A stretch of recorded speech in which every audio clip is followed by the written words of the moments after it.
अरे बेटा इस पे नहीं, बाल्टी में डालो, बाल्टी में।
अल्लाहु अकबर, अल्लाहु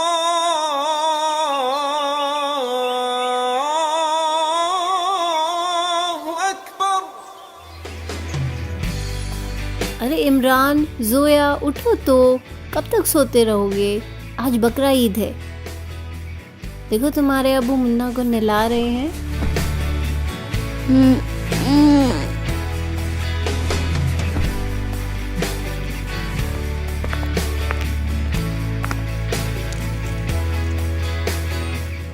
बेगम, मैं चलता हूँ, मुन्ना को हलाल करवा लाऊं, नहीं तो उस्मान भाई की दुकान पर गर्दिश हो जाएगी। मुझे इजाजत दीजिए।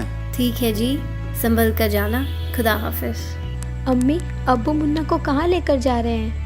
बेटा, तुम्हारे अब्बू मुन्ना को हलाल कराने के लिए लेके जा रहे हैं। आज बकरा ईद जो है।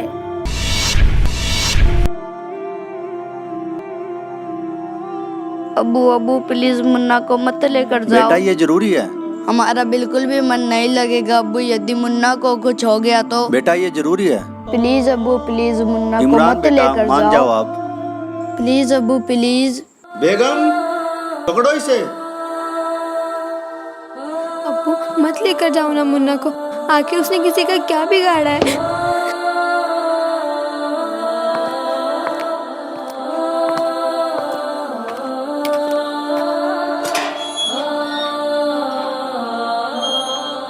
अम्मी मुन्ना को मत जाने दो।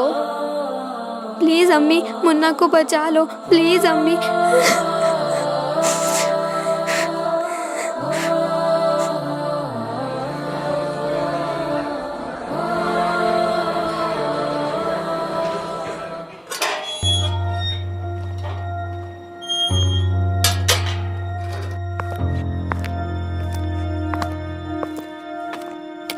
ये लो बेगम।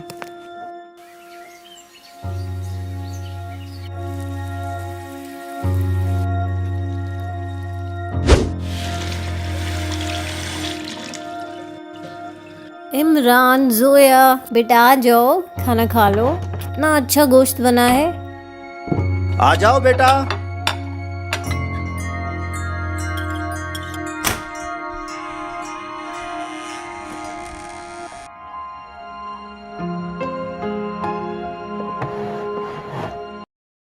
अब्बू मुन्ना कहाँ है?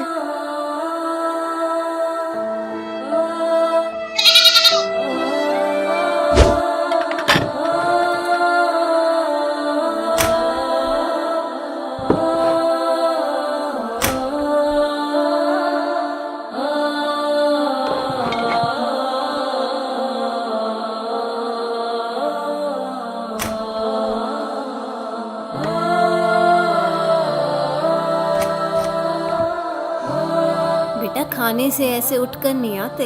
अल्लाह नाराज हो जाते हैं। चलो इमरान, खाना खा लो, उठो बेटा। चलो जोया, खाना खा लो बेटा, उठो। नहीं अब्बू, हम मुन्ना के गोश्त को नहीं खा सकते। हमें खाना नहीं खाना अब्बू, खाना नहीं खाना। बेटा ये तो अल्लाह का फरमान है। अल्लाह ने उसे ज़मीन पर हलाल होने के लिए ही भेजा था। उसे तो हलाल होना ही था। अब्बू क्या बिगाड़ा था मुन्ना ने आपका? कितना प्यारा था वो। माफ़ करना अब्बू, यदि कोई कल को हमें हलाल करे या कुछ कहे तो आप क्या करोगे? हाँ, कोई हाथ तो लगा कर दिखाए तुम्हें, हराम खोर के टुकड़े टुकड़े कर दूंगा। तो फिर अब्बू, आपने बगैर किसी कसूर के मुन्ना को क्यों हलाल करवा दिया? वो भी तो किसी का बच्चा था ना। अब्बू आप तो कहते थे कि कीड़ी से लेकर हाथी तक सभी उस एक अल्लाह के ही बच्चे हैं, तो फिर क्या वो मुन्ना उस अल्लाह का बच्चा नहीं था जिसे आपने हलाल करवा दिया? अब्बू, आपने अल्लाह के बच्चे को हलाल किया है, अल्लाह क्या सजा देंगे आपको इसकी? अरे बेटा, मुन्ना को हमने कलमा पढ़कर ही हलाल कराया है, जिससे उसकी रूह जन्नत में चली गई। इसीलिए अब उसका गोश्त खाने से हमें सवाब मिलेगा। अम्मी, यदि ऐसे ही जन्नत में जाते हैं तो आप एक काम कीजिए, हमें भी कलमा पढ़कर हलाल करवा दीजिए, ताकि हम भी जन्नत में जाकर अल्लाह से पूछ सकें कि वाकई आपने ये हुक्म दिया है कि बेजुबानों को हलाल करो।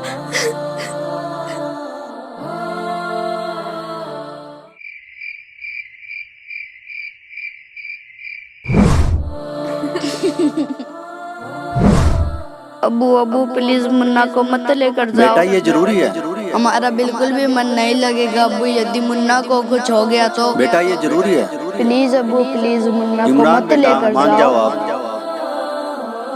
नहीं अब्बू नहीं, मत लेकर जाओ मुन्ना को। क्या मुन्ना हुआ को इमरान मत बेटा? लेकर जाओ क्या अब्बू हुआ? प्लीज। क्या हुआ बेटा? मुन्ना कहाँ चला गया अम्मी? मुन्ना ने आपका क्या बिगाड़ा था अब्बू, जो आपने उसका हलाल करवा दिया? हाँ अब्बू, चुप हो जाओ बच्चों, रात काफ़ी हो गई, सो जाओ।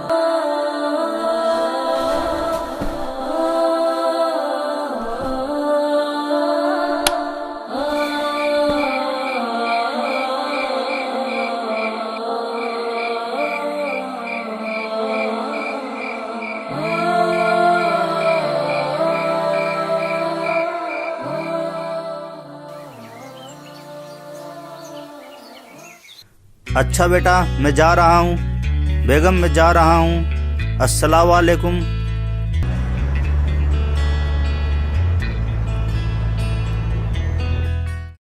अब्बू, मत लेकर जाओ ना मुन्ना को, आखिर उसने किसी का क्या बिगाड़ा है? अब्बू अब्बू प्लीज मुन्ना को मत लेकर जाओ।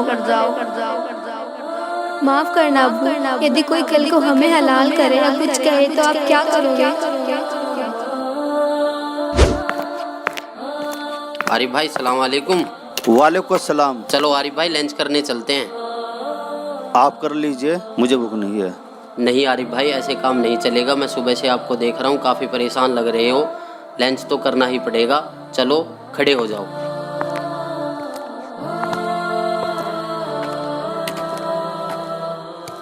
आओ आरिफ भाई बैठो। हाँ तो आरिफ भाई बताओ, क्या बात है? सुबह से काफ़ी परेशान लग रहे हो। कुछ नहीं शहजाद भाई, कल बकरा ईद थी ना। कल की बकरा ईद ने तो मुझे झंझोड़ कर रख दिया, मेरी रूह को एकदम निचोड़ दिया। बच्चों ने मुझसे ऐसे सवाल जवाब किए जिसका मेरे पास कोई जवाब नहीं था। अब्बू मुन्ना कहाँ है? अब्बू क्या बिगाड़ा था मुन्ना ने आपका? माफ़ करना अब्बू, यदि कोई कल को हमें हलाल करे या कुछ कहे तो आप क्या करोगे? आपने बगैर किसी कसूर के मुन्ना को क्यों हलाल करवा दिया? अब्बू आप तो कहते थे कि कीड़ी से लेकर हाथी तक सभी उस एक अल्लाह के ही बच्चे हैं, तो फिर क्या वो मुन्ना उस अल्लाह का बच्चा नहीं था जिसे आपने हलाल करवा दिया? अब्बू, आपने अल्लाह के बच्चे को हलाल किया है, अल्लाह क्या सजा देंगे आपको इसकी?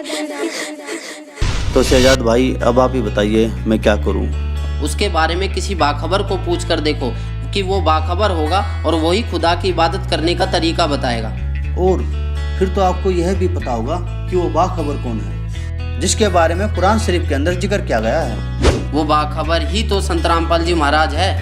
उन्होंने ही तो मुझे कुरान शरीफ का सच्चा ज्ञान बताया है। वो ऊपर से जो आदेश लेकर आया था हजरत मोहम्मद, उसमें बिस्मल यानी गाय को काटना, मुर्गे को काटना, बकरे को काटना, इसको बिस्मल बोलते हैं। ये कहते हैं रोजा, बंग और नमाज बताई थी उसने। रोजा माने व्रत, बंग जैसे ऊंचे शोर में आवाज करना, हे भगवान हमारी अर्ज सुनना, इसको बंग बोलते हैं। और 5 वक्त की नमाज कहते हैं। सिर्फ इतना आदेश था हजरत मोहम्मद का, ये मांस खाने का नहीं था।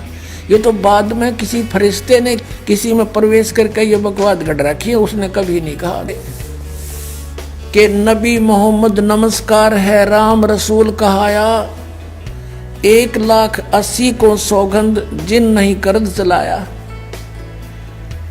कबीर परमात्मा कहा करते थे कि तुम जिन महापुरुषों का नाम लेकर मांस खाते हो, गायें काटते हो, हत्याएं करते हो, मुर्गा काटते हो, बकरा काटते हो, भगवान ने कितना अच्छा आपको आहार दे रखा, काजू किस्मत सेब संतरे, और नहीं तो ये बाजरा ज्वार गेहूँ चने चावल कुछ भी खाओ, ये अड़ंगा क्यों खाते हो? तुम्हारे नबी ने हजरत मोहम्मद ने कभी किसी की हिंसा नहीं की। कहते हैं वो तो आदरणीय महापुरुष थे। नबी मोहम्मद नमस्कार है राम रसूल कहाया, और 1,80,000 को सौगंध जिन नहीं कर चलाया। हजरत मोहम्मद जी के 1,80,000 अनुयायी हुए थे जो कति पाक साफ थे। वो ब्याज तक भी नहीं लेते थे, जिहाद संघर्ष नहीं करते थे, किसी का कत्ल करना भी महापाप मानते थे। वो तो ऐसे महापुरुष थे। कहते हैं अरस कुरस पर अल्लाह तकत है, अरस कुरस पर आसमान के ऊपर अंतिम छोर पे अरस कुरस पर अल्लाह तकत है, भगवान का सिंहासन है, और खालिक बिन नहीं खाली, और वह पैगंबर पाक पुरुष थे साहिब के अब्दाली। जिन महापुरुषों की तुम आड़ लेकर दुनिया को भ्रमित कर रहे हो, मांस खिला रहे हो, पाप के भागी बना रहे हो, उन्होंने कभी मांस छुआ नहीं। मांस वगैरह भक्षण करना ये समर्थ का आदेश नहीं।